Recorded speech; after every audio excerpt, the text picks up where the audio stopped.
See how we turned this into this today on Flippin' Good.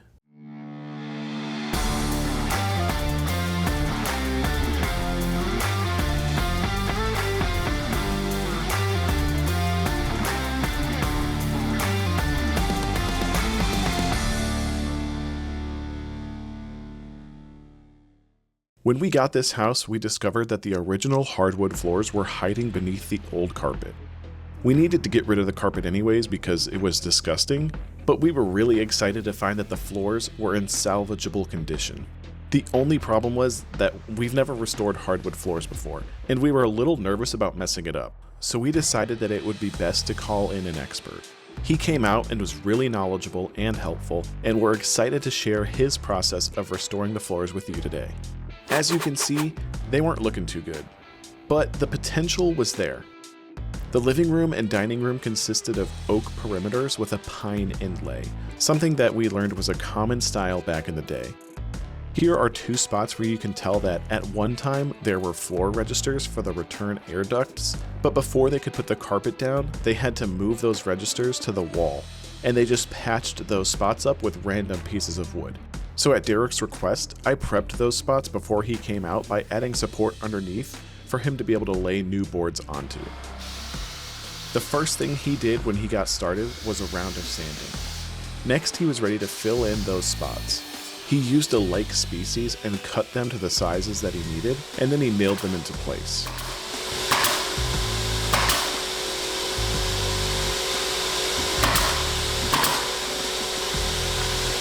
You can see from just one round of sanding that the floors were already starting to look way better.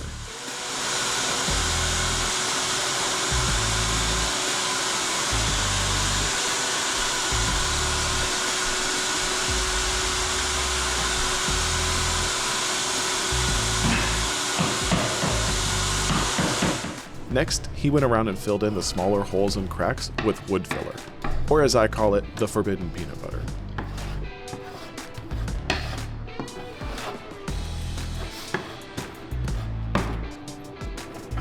After giving that time to dry, he was ready for another round of sanding. Sanding is one of the most important parts of this whole process.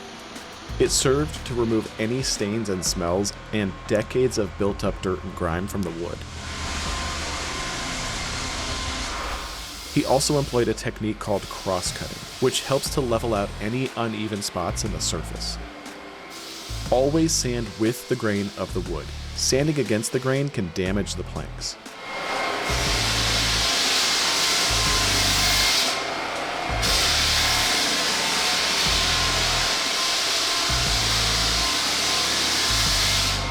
Another cool trick he used was he marked the floor with a pencil. That way he could tell after he made his pass with the sander if it took off enough of the top layer of the surface. This large machine works great for whole rooms, while these smaller orbital sanders work better for trickier spots.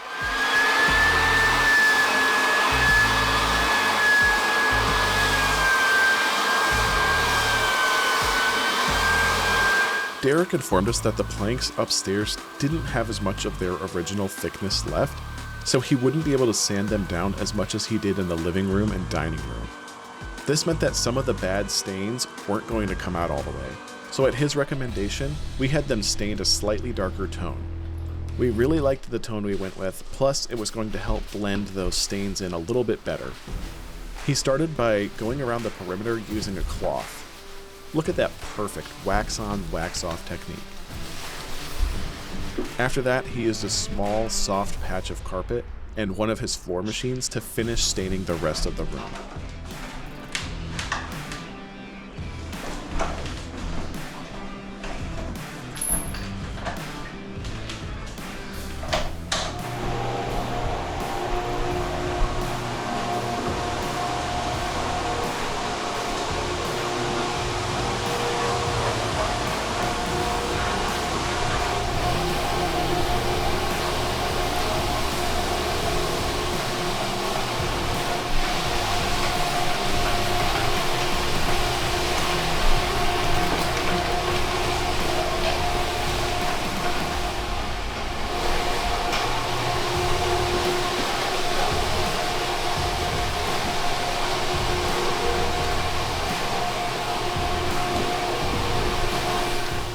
While the stain was drying, he moved back downstairs for one more round of sanding.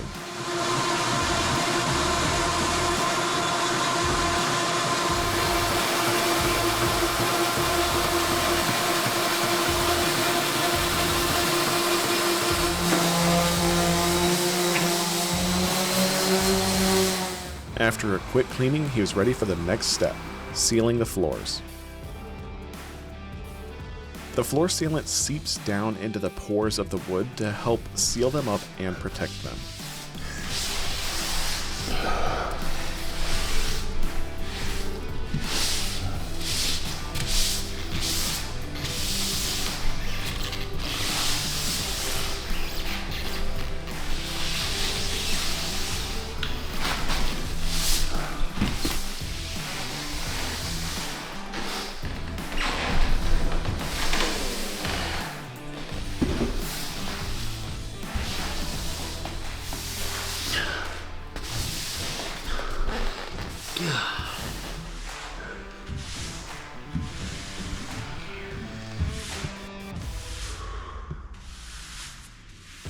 Next, he moved back upstairs where the floors were ready to be buffed.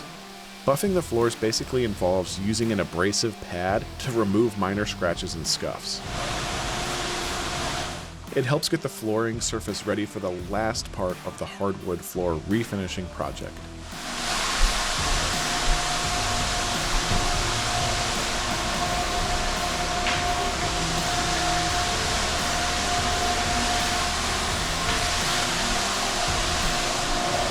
The final step of this project was adding a couple coats of hardwood floor finish. This finish is designed to provide a protective layer on top of the surface of the wood.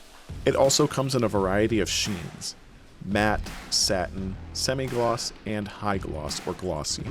So make sure you know how shiny you want your floors to be when choosing your hardwood floor finish. We decided to go with semi-gloss. That way it still had some of that nice shine, but it wasn't too much.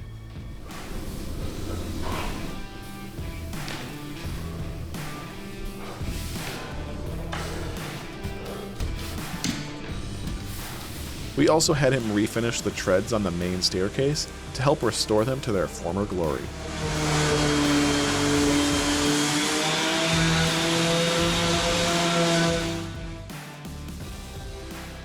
We were thrilled with how these floors turned out. In total, this project cost us about $3,000, and we felt it was definitely worth it. I think we learned enough from Derek to where we might be able to try this ourselves next time. Make sure you smash that subscribe button, like this video, and let us know what you think in the comments. And as always, thanks for watching.